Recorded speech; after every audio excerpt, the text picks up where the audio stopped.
সত্যি গ্রামের অপরূপ সৌন্দর্য দেখতে গেলে কিন্তু গ্রামে আপনাদেরকে আসতেই হবে। শহরে থাকলে সেই অপরূপ সৌন্দর্যটা অনুভব করতে পারবেন না। তো আমি মনুশ্রী আজকে আবারও একটি নতুন ভ্লগ নিয়ে চলে এসেছি। তো আমি আজকে বাপের বাড়ি এসেছি প্রায় 2-3 দিন হয়ে গেল। আজকে হঠাৎ করে বাবা যাচ্ছিল মাঠে কাঠ আনতে, মানে জ্বালানি। তো আমি বললাম চলো বাবা আমিও যাব। আমি কিন্তু ছোটোবেলা থেকেই খুব বাবার সাথে মাঠে ঘাটে যেতাম। আমার খুব ভাল লাগে ঘুরে ঘুরে বেড়াতে, এখনও খুব ভালোবাসি। তো আমাদের মাঠঘাটগুলো খুবই সুন্দর। আর গ্রামে যারা থাকে তাদের তো আর নতুন করে বলার মতো কিছু নেই গ্রামের অপরূপ সৌন্দর্য কেমন হয়। তো সবার প্রথমে আমরা নদীর ধার দিয়ে এসেছি। তো সেখানে এসে একটা খুব সুন্দর ফুল দেখলাম। এটা হচ্ছে কলমি ফুল, কলমি লতা বলা যেতে পারে, কলমি শাক। এগুলো শাকগুলোকে খাওয়া হয়।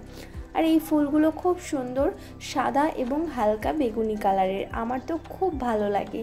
আর পুরো মাঠ, এটা হচ্ছে গুড়গুড়ি নদী, পুরো নদীর জল এখন শুকিয়ে গেছে। তো এখানে প্রচুর কলমি লতা হয়েছে।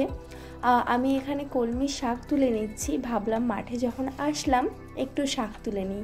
আর সত্যি কথা বলতে কলমি শাক খেতে অনেক সুন্দর, না আছে এর মধ্যে কোনো সার, না আছে কোনো কিছু, খুবই সুন্দর, একদম প্রাকৃতিক মানে উপায়ে তৈরি হয়েছে এই শাক। এই শাকে প্রচুর গুণ আছে। শহরের মানুষজন তো কলমি শাক কিনে খায়, কিন্তু আমাদের গ্রামের মানুষজন কিন্তু মাঠঘাট থেকে তুলে এনেই খায়। আমার বাড়িতেও কিছুটা কলমি শাক একটা বাস্কেটের মধ্যে লাগানো রয়েছে। তো আমার এখানে শাক তোলা মোটামুটি হয়ে গেছে। আর বাবা ওদিকে জ্বালানির জন্য কিছু কাঠ সংগ্রহ করছিল। বাজারে যারা আমাদেরকে 10 টাকা 15 টাকার বিনিময়ে এক প্যাকেট শাক দিয়ে দেয়, সত্যি এই শাকগুলো তুলতে ভীষণ কষ্ট হয়, ভীষণ। আমার তো 2 দিনের মতো শাক তুলতে প্রায় 1 থেকে 1.5 ঘন্টা সময় লেগে গেছে। তাও আমি একা সব শাক তুলতে পারিনি, বাবাও আমাকে একটু সাহায্য করেছিল। আমি কিছুটা তুলেছিলাম আর বাবা কিছুটা তুলে দিয়েছে।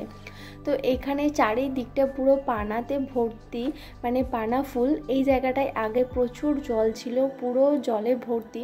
তো সেই জায়গায় এখন একটুও জল নেই। আর জলের জায়গাগুলোতে পুরো শাক। এই যে দেখা যাচ্ছে পাটকাঠি রয়েছে, এগুলোতে পাট ছাড়ানো হয়েছিল তখনকার পাটকাঠি। আর হালকা হালকা জল রয়েছে, একদম কম। আর এদিকে দেখো আমি পানা ফুল তুলে নিয়েছি। আমার তো পানা ফুল ভীষণ ভালো লাগে, আর পানা ফুলের এই রঙটা দারুণ। তো শাক টাক তুলে আমি আর বাবা মিলে আবার বাড়ির দিকে রওনা দিচ্ছিলাম। তো এগুলো হচ্ছে লিচু বাগান, আর চারিদিকে অনেক সুন্দর সবুজ, সবুজে ঘেরা। শহরে থাকতে থাকতে তো সবুজের দেখাই মেলে না। তো গ্রামে এসে খুবই ভালো লাগছে। আর এদিকে প্রচুর সাদা বক রয়েছে, বকগুলো দেখতে খুব ভালো লাগছিল। আর খুব কাছের থেকে ভিডিও করতে পারিনি কারণ বকগুলো চলে যাচ্ছিল। আর এই হচ্ছে সেই ভুতুড়ে বাঁশবাগান, যেখান দিয়ে যেতে মানুষ আগে অনেক অনেক ভয় পেত। সন্ধ্যা হয়ে গেলেই, মানে সূর্য ডুবে গেলেই মানুষ আর এখান দিয়ে যাওয়ার কথা একবারও ভাবতো না, এতটাই ভয়ানক এই বাঁশবাগান। তো যাই হোক, এখন আর সেই ভুতুড়ে কাণ্ড, ভূতের গল্প শোনা যায় না। আগে ঠাকুমা ঠাকুরদার মুখে অনেক শুনেছি। তো ভুতুড়ে বাঁশবাগান পার করে আবারও নদীর ধার দিয়ে আমরা চলে আসলাম আমাদের বাড়ির দিকে। বাড়ির দিকে আসতেই আবারও মনে পড়ে গেল সে এক ভুতুড়ে পুকুরের কথা, যেই পুকুরে এখন আর জল নেই, মানুষের চলও নেই। তো সেই পুকুর আবার কোনো একদিন তোমাদের সঙ্গে আমি শেয়ার করব।